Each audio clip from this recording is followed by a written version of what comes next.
तो हेलो बच्चों, कैसे हैं आप। उम्मीद करता हूँ आप सभी अच्छे होंगे। तो बच्चों, आज हम पढ़ने वाले हैं चैप्टर नंबर 8, सेकुलरिज्म। तो धर्मनिरपेक्षता के बारे में पढ़ेंगे आज हम। धर्मनिरपेक्षता क्या है?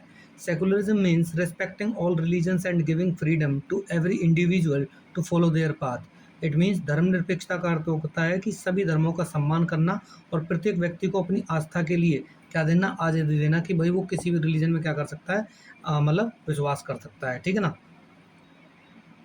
इंट्रोडक्शन या फिर परिचय से हम स्टार्ट करते हैं। ठीक है। धर्मनिरपेक्षता का मुख्य रूप से एक नैतिक सिद्धांत है जो संस्थागत धार्मिक वर्चस्व के सभी रूपों का क्या करता है, विरोध करता है। यानी कि जो सेकुलरिज्म है वो क्या करता है, वो अपोज करता है किस चीज़ को, इंस्टीट्यूशनलाइज्ड रिलीजियस डोमिनेशन की, किसी भी धर्म के वर्चस्व को वो क्या करता है, डिनाई करता है कि भाई किसी भी एक रिलीजन का क्या नहीं होगा, जो है प्रभुत्व नहीं होगा किसी भी देश पर। ठीक है ना। फिर 1984, nearly 4,006 were massacred in Delhi and other part of the country followed political assassinations। 1984 में राजनीतिक हत्याओं के बाद दिल्ली और देश के अन्य हिस्सों में लगभग 4,000 सिखों का कत्लेआम किया गया था। ये वो टाइम है जब 1984 में 31 अक्टूबर 1984 को जो है इंदिरा गांधी जी की हत्या कर दी गई थी और उसके बाद सिखों को जो है मारा गया था। ठीक है ना। ये उस दंगे की बात कर रहा है। Thousands of Kashmiri Pandits were forced to leave their homes in Kashmir Valley and live in camps for decades। यानी कि हजारों कश्मीरी पंडितों को कश्मीर घाटी में अपने घरों को छोड़ने और दशकों तक कैंपों में रहने के लिए क्या करना पड़ा था, मजबूर किया गया था। ठीक है ना। ये केवल ये जो एग्जाम्पल है ये धार्मिक वायलेंस का, कम्युनलिज्म का एग्जाम्पल है। ठीक है। वर्ष 2002 में गुजरात में जो है 2000 से अधिक मुसलमानों का कत्लेआम हुआ, जिससे कई परिवार विस्थापित और सदमे में आ गए थे। ठीक है। तो more than 2000 Muslims were massacred in Gujarat 2002, living many displaced and traumatized. यानी कि सिंपल सी बात है, वो सदमे में आ चुके थे और वो एक जगह से दूसरी जगह विस्थापित होना पड़ा था। In 20th century Nazi Germany millions of Jews were subjected to brutal state sponsored genocide. 20वीं सदी में नाजी जर्मन्स में लाखों यहूदियों को राज्य प्रायोजित क्रूर नरसंहार का शिकार होना पड़ा था। राज्य प्रायोजित मतलब कि सरकार ही उसमें इन्वॉल्व थी। ठीक है ना। नाजी सरकार, जिसको हम हिटलर की सरकार भी हम बोल सकते हैं।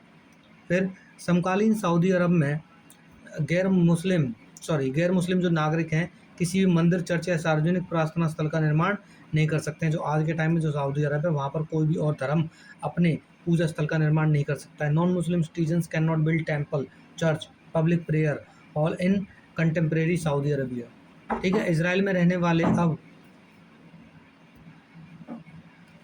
नॉन मुस्लिम सिटीजन्स कहाँ नहीं कर सकते, सऊदी अरब में वो नहीं कर सकते। फिर इसराइल में रहने वाले अरब अल्पसंख्यकों को राजनीतिक और आर्थिक क्षेत्रों में सूक्ष्म व्यवस्थागत भेदभाव का सामना करना पड़ता है। Arab minorities in Israel face subtle form of systematic discrimination in political and economic spheres. यानी कि सिंपल सी बात है कि भाई जो अरब अल्पसंख्यक यानी कि जो मुस्लिम वगैरह हैं वहाँ पर, ठीक है, उनको भेदभाव का सामना करना पड़ता है। क्योंकि इसराइल में कौन रहते हैं, इसराइल में रहते हैं यहूदी, ज्यूज़। ठीक है। इंटर रिलीजियस डोमिनेशन, तो अंत धार्मिक वर्चस्व।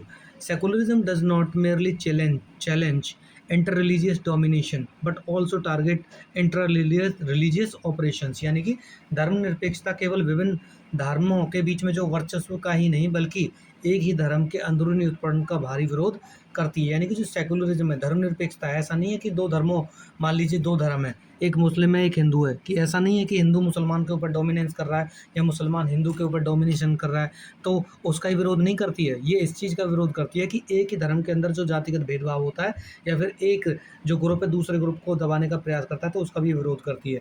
With in Hinduism some sections have historically been treated as the untouchables and denied entry into temples. जैसे कि हिंदू धर्म में क्या माना जाता है कि कुछ वर्गों को अछूत माना जाता है, अनटचेबल, जिनको छूना भी क्या होता है, पाप माना जाता है, अपवित्र हो जाते हैं लोग, और उनको मंदिरों में जाने के प्रवेश रोका जाता है। तो इस चीज़ को भी सेकुलरिज्म क्या करता है, अपोज करता है, इसके खिलाफ आवाज़ मतलब उसके खिलाफ कार्रवाई कर सकता है या करता है। ठीक है। पक्षपातपूर्ण व्यक्तिगत कानूनों और प्रतिबंधों के माध्यम से महिलाओं को कई धर्मों में गंभीर संस्थागत भेदभाव का सामना करना पड़ता है। तो women faces several institutions discrimination across many religions through bias personal laws and restrictions. यानी कि कुछ ऐसे कानून बना रखे हैं जिसके तहत जो महिलाओं के साथ भी भेदभाव किया जाता है। ठीक है। और ऐसे कानून आपको हर धर्म में मिलेंगे।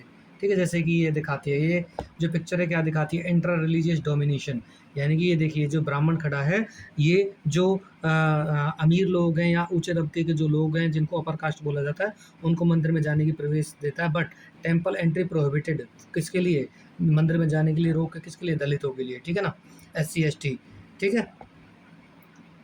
फिर religion is often hijacked by its dominant factions to oppress minorities or weaker group within that same faith। किसी धर्म के शक्तिशाली गुट अक्सर उसी धर्म के भीतर अल्पसंख्यकों या कमजोर समूहों को दबाने के लिए धर्म का दुरुपयोग करते हैं, यानी कि जो लोग हैं, जो धार्मिक लोग हैं, जिनके पास पैसा है, वो क्या करते हैं, वो उसी धर्म के कमजोर लोगों को कई बार दबाने का प्रयास करते हैं, या फिर उसके नाम पर धर्म का नाम का जो सहारा लेते हैं। जैसे कि मान लीजिए हिंदू धर्म में जो अपर कास्ट है वो क्या करते हैं, वो इस बात का सहारा लेते हैं कि भाई हमारे तो जो ग्रंथों में ये लिखा हुआ है कि हम ऊंचे और तुम नीचे हैं, तो इसलिए हम आपको ना मंदिर में आने देंगे, ना ढंग से पानी भरने देंगे, ना आपको शिक्षा लेने देंगे, ना आपको अच्छी स्वास्थ्य सुविधाएं मिलेंगी। आज भी आप पूरे भारत में देख सकते हो जितनी भी गंदी गलियां हैं या फिर गंदे मोहल्ले हैं, वो किसके मिलते हैं, हमेशा SC ST के ही मिलते हैं ज़्यादातर। कारण क्या है कि वहाँ तक जल्दी से सुविधाएं ही नहीं पहुँचती हैं, ठीक है।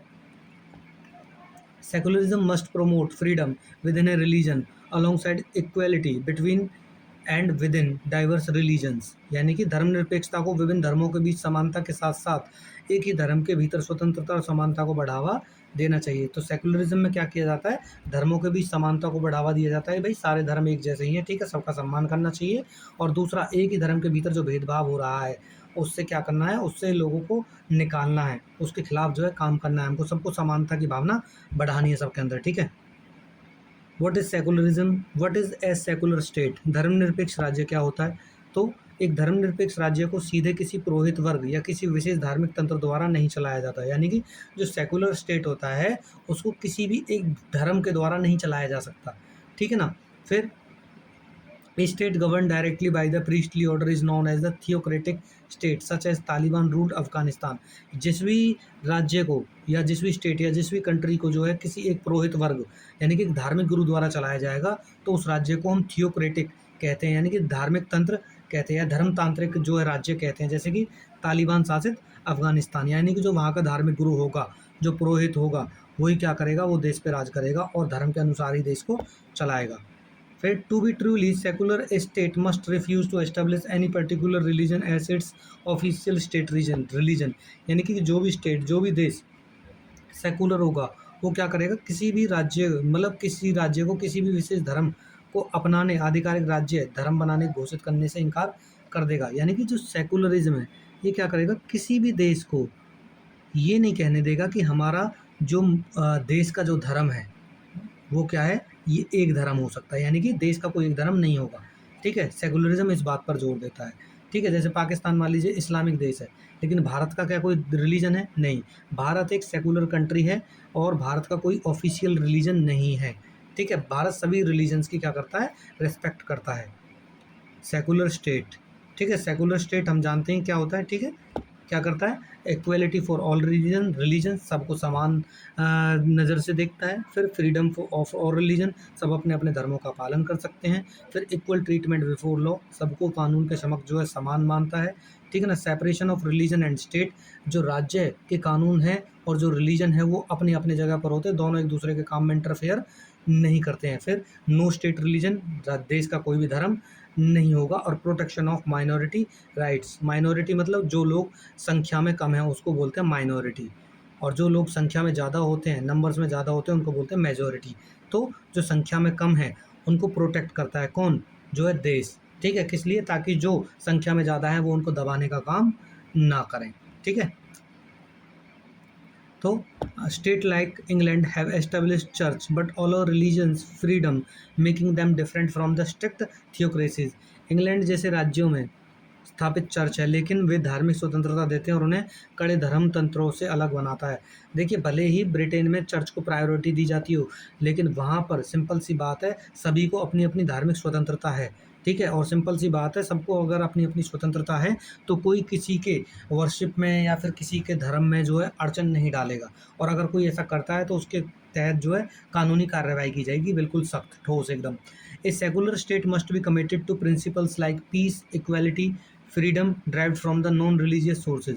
एक धर्मनिरपेक्ष राज्य गैर धार्मिक स्रोतों से प्राप्त शांति, समानता और स्वतंत्रता जैसे सिद्धांतों के प्रति प्रतिबद्ध होना चाहिए। यानी कि सिंपल सी बात है, एक सेकुलर स्टेट कैसा होना चाहिए, जहाँ पे शांति के लिए काम किया जाए, समानता के लिए काम किया जाए, स्वतंत्रता के लिए काम किया जाए। ठीक है, वो इन चीज़ों पे काम करता है। The western model of secularism, तो ये क्या है, देखिए दो मॉडल हैं, एक वेस्टर्न मॉडल यानी कि यूरोप और अमेरिका में जो कैसा सेकुलरिज्म है और इंडिया में कैसा सेकुलरिज्म है। ठीक है, तो पश्चिमी मॉडल में राज्यों की संस्थाएं और धार्मिक संस्थाओं के बीच पूर्ण और सख्त अलगाव है, यानी कि दोनों अलग अलग है। धर्म राज्य के बीच में इंटरफेयर नहीं करता है और जो राज्य है वो रिलीजन के बीच में इंटरफेयर नहीं करता है। ठीक है, so the state can not intervene in the affairs of religion and religion can not जो है डिक्टेट स्टेट पॉलिसीज और लेजिस्लेशन, राज्य धर्म के मामलों में हस्तक्षेप नहीं कर सकता है और धर्म राज्य की नीतियों या कानूनों के तहत नहीं कर सकता है। ठीक है, फिर the American constitution prohibits the legislature from making laws establish any religion और प्रोहिबिटिंग इट्स फ्री एक्सरसाइज, यानी कि अमेरिका का जो संविधान है, ठीक है, विधायिका को ऐसे कानून बनाने से रोकता है जो किसी धर्म को स्थापित करे और उसकी स्वतंत्रता को बाधित करे। यानी कि जो अमेरिका की संविधान है वो ये कहता है कि अमेरिका की जो पार्लियामेंट है, ठीक है ना, वो कोई भी ऐसा कानून नहीं बनाएगी, ठीक है, या फिर किसी धर्म की जो स्वतंत्रता है उसको बाधित भी नहीं करेगी। यानी किसी धर्म के लिए कानून भी नहीं बना सकती और धर्म की स्वतंत्रता को जो है इंटरफेयर नहीं कर सकती, उसमें उसको बाधित प्रोहिबिट्स नहीं कर सकती, रोक नहीं लगा सकती किसी धर्म की स्वतंत्रता पर। ठीक है, तो वेस्टर्न मॉडल ऑफ सेकुलरिज्म क्या है, separation of church and state, यानी कि चर्च और स्टेट दोनों अलग अलग है, दोनों इंटरफेयर नहीं करते हैं। स्टेट न्यूट्रलिटी, स्टेट न्यूट्रल होता है सभी मामलों के अंदर। फ्रीडम होती है किसकी, रिलीजन की। इक्वल सिटीजनशिप होती है सभी की, चाहे कोई किसी रिलीजन का हो, स्टेट का कोई रिलीजन नहीं होता है। ठीक है, ओके, जैसे और एग्जाम्पल के तौर पर कौन है, United States, France and United Kingdoms. ठीक है, तो in this model liberty and rights are interpreted purely as individual rights rather than community specific rights, यानी कि सिंपल सी बात है, इस मॉडल में जो है स्वतंत्रता और अधिकारों को विरुद्ध रूप से व्यक्तिगत अधिकारों के रूप में देखा जाता है, न कि किसी सामुदायिक अधिकारों के रूप में। यानी कि जो पश्चिमी मॉडल है, वेस्टर्न मॉडल है, उसमें स्वतंत्रता और अधिकारों को विशुद्ध रूप से व्यक्तिगत अधिकारों के रूप में देखा जाता है। यानी कि वो मानते हैं कि जो स्वतंत्रता है और अधिकार है वो व्यक्ति के लिए, हर प्रत्येक व्यक्ति के लिए है, उसको वो ग्रुप के रूप में नहीं देखता। वो मानता है कि प्रत्येक व्यक्ति के लिए बहुत ज़रूरी हैं ये चीज़ें। ठीक है, this strict wall of separation prevent the state from funding religious schools और इनिशिएटिंग एनी रिलीजियस रिफॉर्म, यह अलगाव सख्त दीवार राज्य को धार्मिक स्कूल को धन देने या किसी भी धार्मिक सुधार को शुरू करने से रोकती है। यानी सिंपल सी बात है, जो वॉल है, यानी कि जो सेकुलरिज्म की वॉल है, ये जो राज्य है, ठीक है, और दूसरा जो धर्म है, दोनों के बीच में एक दीवार बन के खड़ा रहता है। ठीक है ना, ना ही तो राज्य को जो है राज्य को परमिशन नहीं देता है कि आप किसी धर्म को प्रमोट करोगे या फिर उस धर्म के लिए पैसे आप दोगे।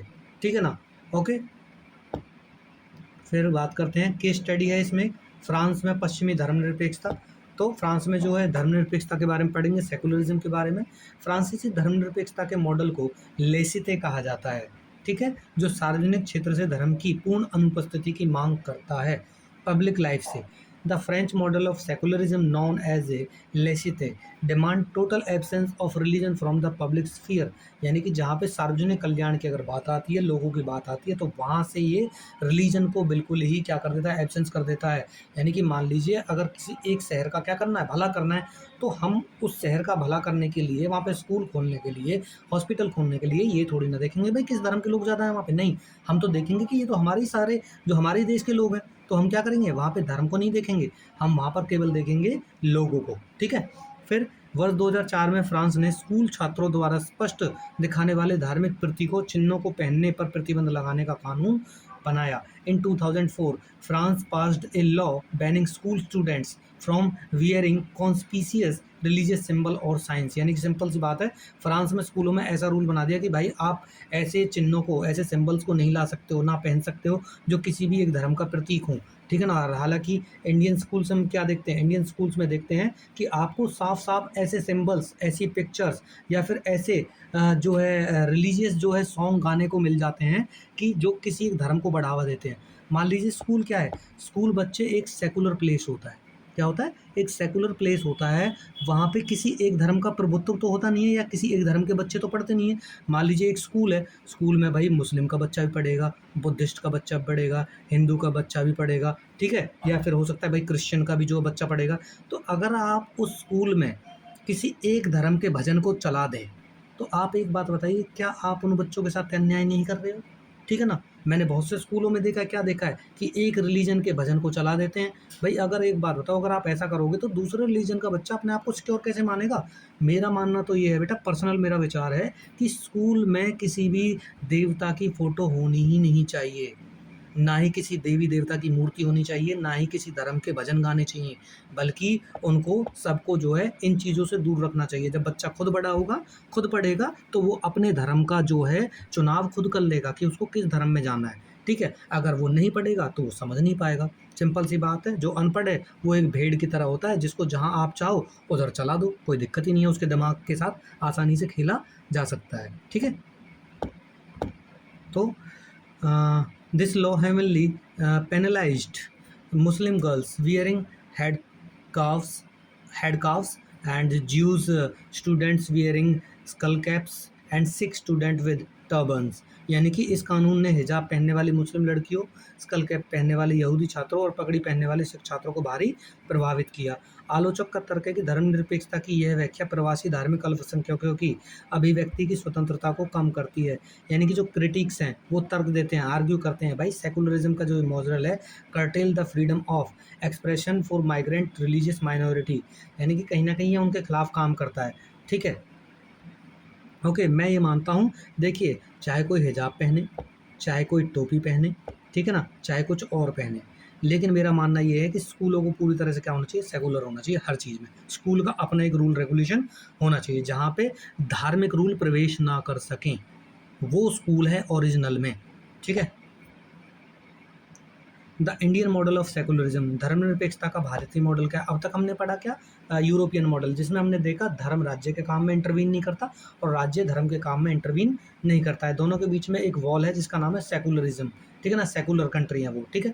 भारतीय धर्मनिरपेक्षता का उदय चर्च की सत्ता के खिलाफ प्रतिक्रिया के स्वरूप नहीं हुआ है, बल्कि ये गहरे बहुधार्मिक समाज के भीतर हुआ है। यानी कि सिंपल सी बात है, जो इंडियन सेकुलरिज्म है, इसका ओरिजिन इसलिए नहीं हुआ है कि वो चर्च का विरोध कर रहे थे, नहीं, बट ये डीपली मल्टी रिलीजियस सोसाइटी, क्योंकि भारत क्या है, भारत में बहुत से धर्मों के लोग रहते हैं, ठीक है ना, तो उसको ध्यान में रखते हुए इसका ओरिजिन हुआ है। The Indian model focused heavenly on both individual rights and religious minority community right simultaneously.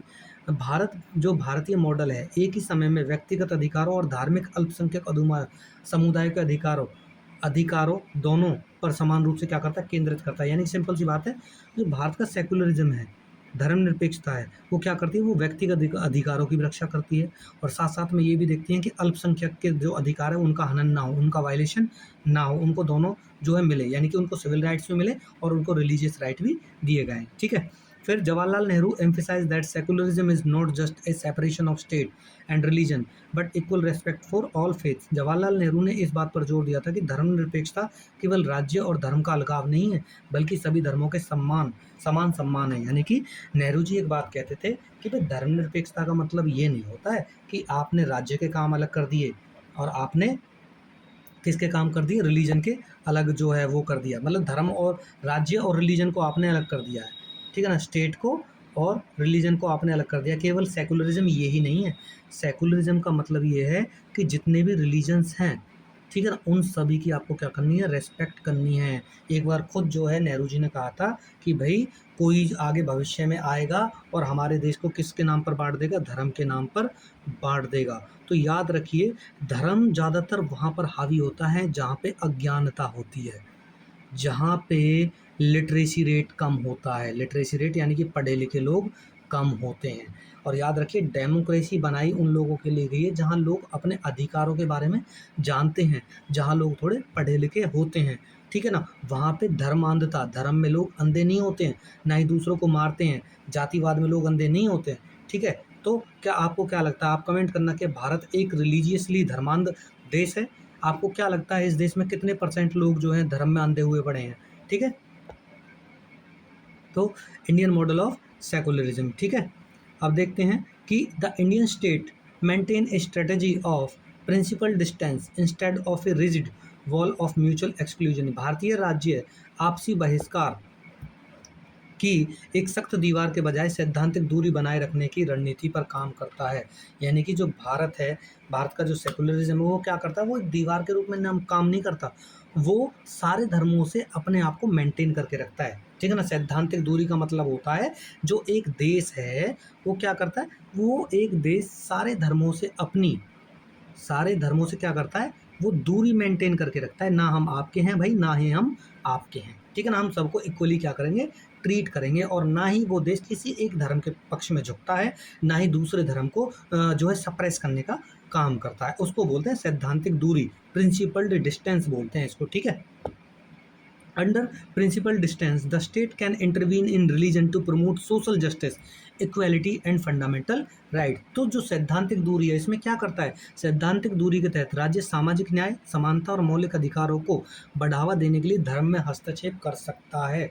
यानी कि जो भारत का सेकुलरिज्म है वो क्या करता है, वो सारे धर्मों से अपनी दूरी तो बना के रखता है, लेकिन अगर कोई धर्म मानवता के विरुद्ध जाता है, यानी कि मान लीजिए वहाँ पे सामाजिक न्याय में वो इंटरफेयर कर रहा है, सभी को समान नहीं मार रहा है, भेदभाव कर रहा है, सभी के साथ समानता का व्यवहार नहीं कर रहा है, फिर सब मतलब मौलिक अधिकारों का हनन कर रहा है। ठीक है ना। ऐसा नहीं है कि एक धर्म के एक जाति के लोग जा सकते हैं, दूसरी जाति के लोग यहाँ नहीं जा सकते। अगर ऐसा किसी समुदाय के साथ होता है तो भारत की जो सरकार है या भारत का जो संविधान है उसमें इंटरवीन कर सकता है।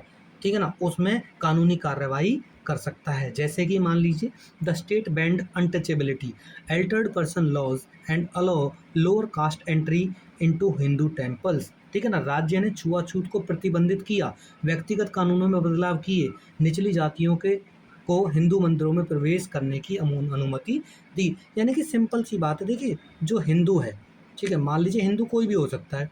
ठीक है। हिंदू कोई भी हो सकता है, चाहे वो अपर कास्ट है चाहे वो लोअर कास्ट है, लेकिन अल्टीमेटली सारे हिंदू हैं।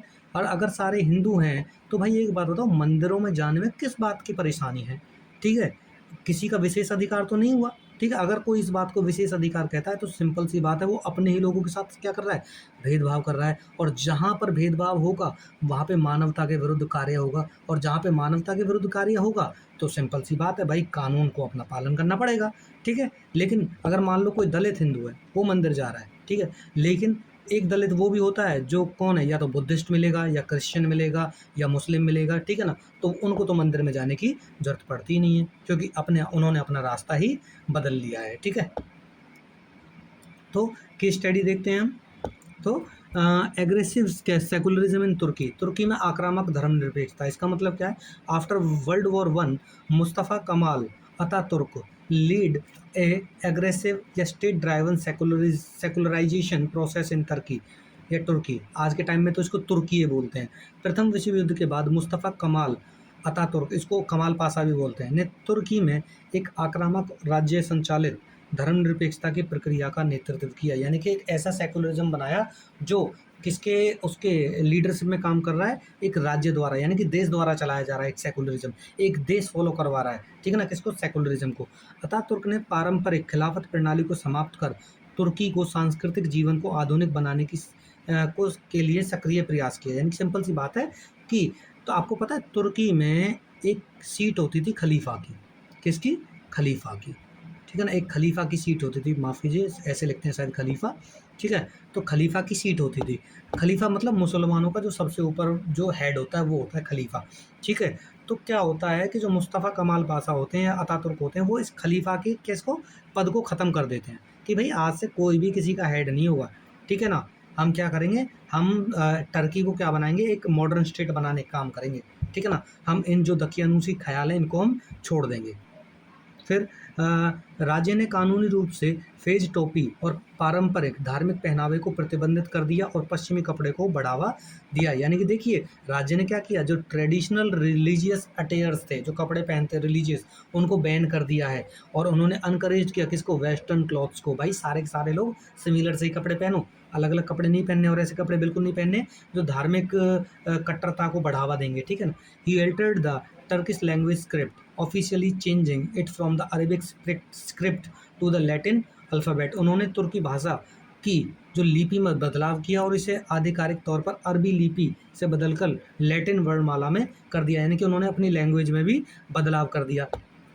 फिर इस ऊपर से नीचे वाले मॉडल ने सार्वजनिक धार्मिक पहचानों और प्रथाओं को दबाने के लिए आक्रामक राज्य का बल प्रयोग किया, यानी कि देखिए top down model used aggressive state coercion, ठीक है ना, सॉरी जो है कोइरिकॉन, ठीक है, तो क्या है, the top down model used aggressive state coercion to suppress public religious identities and practices, यानी कि सिंपल सी बात है, इस मॉडल ने क्या किया, जो धार्मिक पहचान है उसको दबाने का काम किया, ठीक है, और दूसरा प्रथा जो ट्रेडिशंस चले आ रही हैं, रिचुअल्स चले आ रहे हैं, कस्टम चले आ रहे हैं, उनको दबाने का प्रयास किया, किसने, वहाँ के स्टेट ने।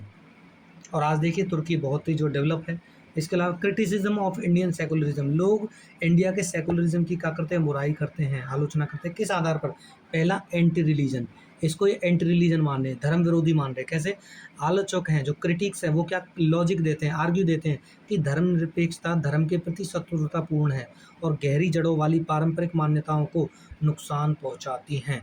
यानी कि जो भारत के लोग हैं, पता है क्या कहते हैं, वो इस बात पे कई बार क्रिटिसाइज करते हैं कि ये तो हमारे धर्म के अगेंस्ट जा रही है भाई, हमारी जो पुरानी पुरानी मान्यताएं हैं उनको नुकसान पहुंचा रही है। अरे तुम्हारी प्रथाएं ऐसी हैं जो जातीय भेदभाव को बढ़ावा देती हैं, एक रिलीजन का डोमिनेंस डालती हैं।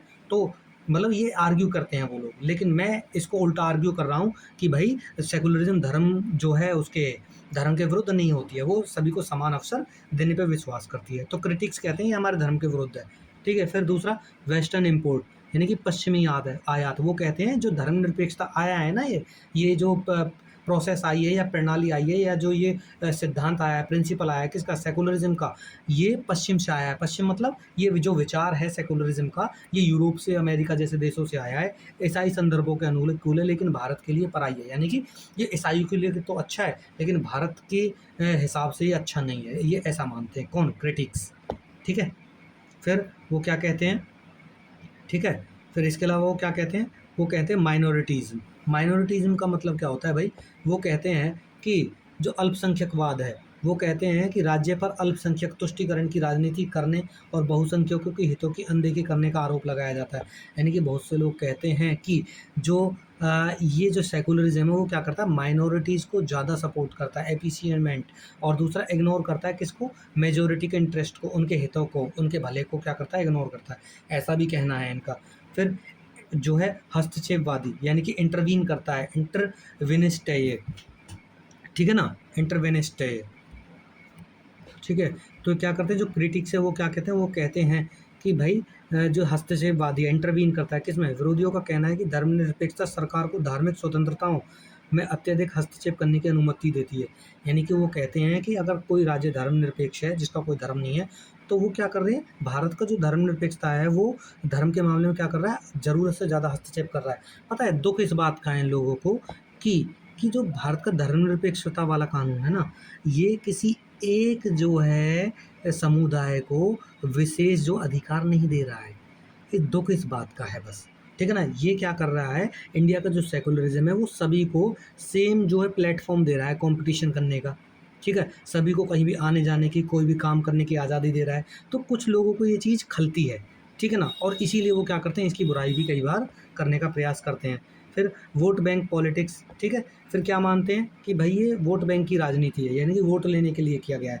Critics claim secularism has turned into a tool to secure minority votes during democratic elections, यानी कि धर्मनिरपेक्षता लोकतांत्रिक चुनावों के दौरान अल्पसंख्यक वोट को हासिल करने का जरिया बन गई है।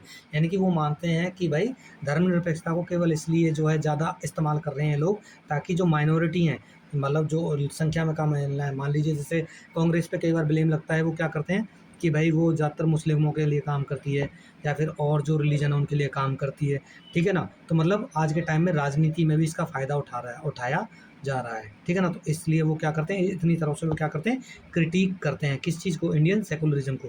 तो जब भी आपसे पूछा जाएगा कि भारतीय जो धर्मनिरपेक्षता है उसकी आलोचना किन किन आधार पर की जाती है, तो पहला धर्म विरोधी है ये, दूसरा पश्चिमी आयात है यानी कि वेस्टर्न इम्पोर्ट है ये, फिर थर्ड माइनॉरिटीज़म यानी कि अल्पसंख्यकवाद, यानी कि उनको ज़्यादा सहारा देता है ये, ठीक है। फिर दूसरा इंटरवेनिस्ट, यानी कि इंटरवेनिस्ट, तो ये क्या हस्तक्षेपवादी है, तो मतलब सिंपल सी बात, धर्म के मामले में ज़्यादा अड़चन डालता है या फिर बीच में इंटरफेयर करता है। फिर वोट बैंक की राजनीति है, केवल उनका वोट लेने के लिए क्या किया है, ये उसको सहारा देता है, ठीक है।